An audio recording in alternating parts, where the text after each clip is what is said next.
we doing, folks? This is the Pop Music Freak. I am back with another Song Facts Countdown video. We are up to song number 870, or 130 into the countdown.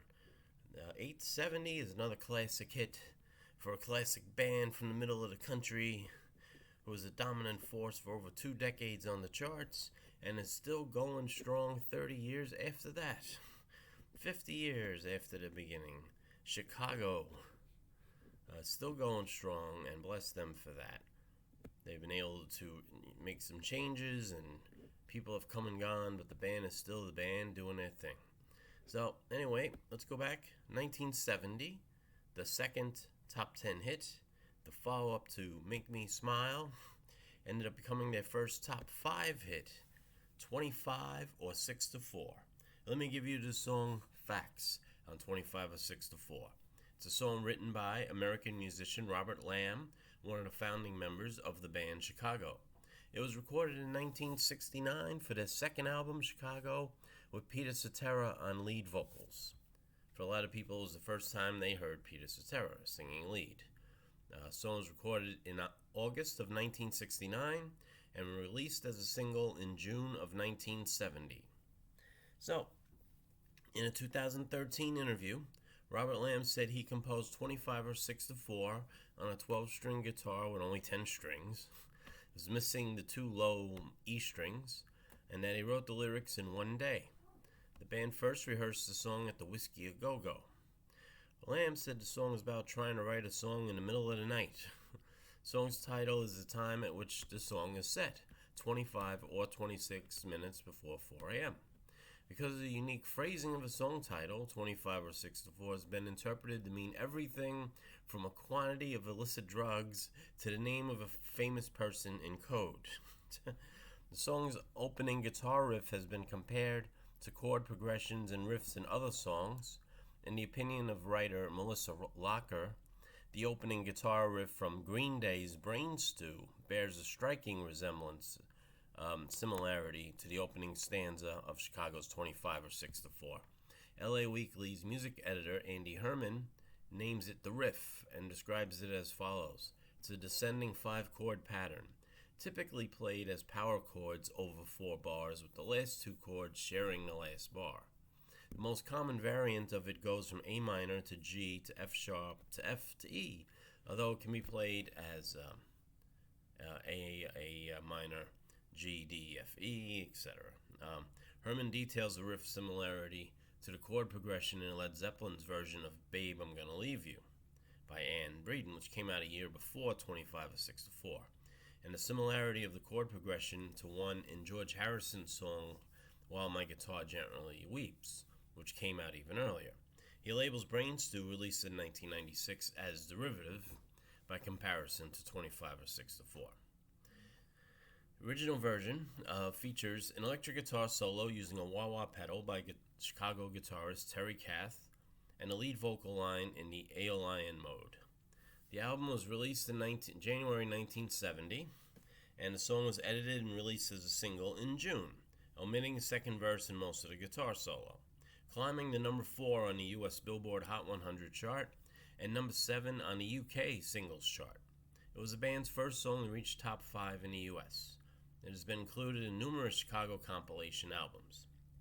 In 2015, Dave Swanson, writing for Ultimate Classic Rock, lists the song as number 1 on his top 10 list of Chicago songs.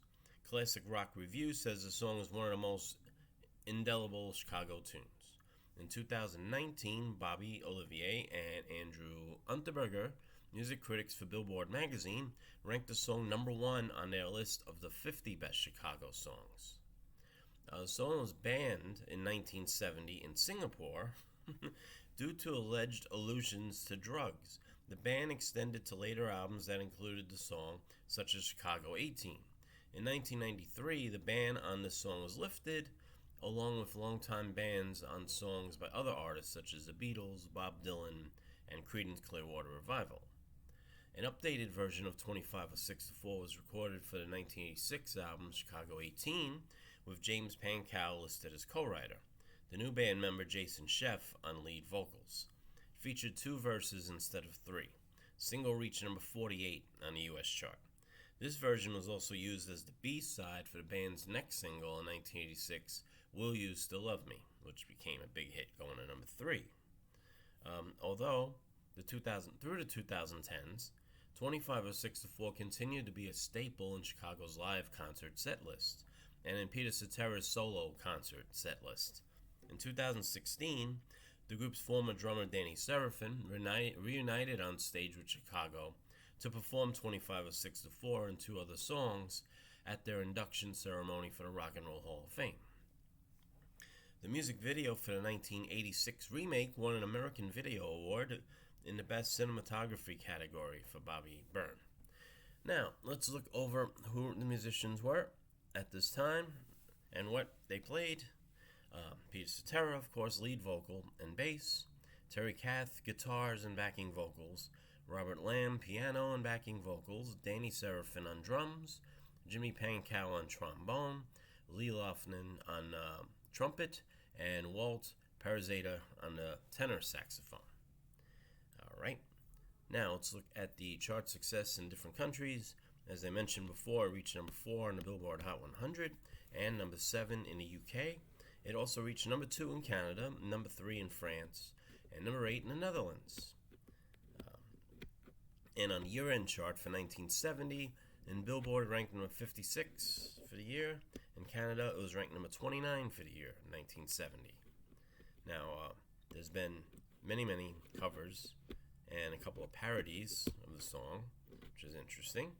What we got here among artists that have covered the song: Straight Jacket, Local H, Intruder, Bruce Foxton, The Moog Cookbook, Earth, Wind and Fire, Paul Gilbert, Pacifica, Motley Crue lead singer Vince Neil, and instrumental on the Dave Koz collaboration album Summer Horns. Constantine Morellis released his version of the song as a single in 2011. In 2005, Jonathan Colton made When I'm 25 or 64, a mashup of 25 or 64 and When I'm 64 by the Beatles, obviously. So, that's interesting. All right. It's become a regular tune for a lot of college marching bands to play, including Notre Dame, who did it along with Saturday in the Park in 2017. The song has been used in popular media as well. Appears as an on-disc track in the video game Rock Band 3.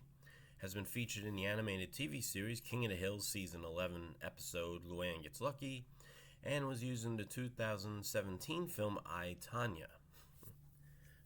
Influence: Jason Neustead, former bassist of Metallica, says that the song is the first rock or metal riff he ever learned to play. Paul Gilbert, former guitarist of Racer X and Mr. Big, says that a really primitive version of the song is one of the first songs he taught himself to play on a guitar with one string. Alright, so that's pretty much the song facts I have for you. Song 870 on my list, 25 or 6-4 by Chicago. Hope you enjoyed this video. I am posting a link to the music video, the performance video, in my description. I hope you like the video. I hope you share it. I hope you subscribe to the channel if you haven't already. And I hope you hit the bell to notify you when I'm putting out more videos. Alright? So, thank you folks very much for watching. I wish you peace and love.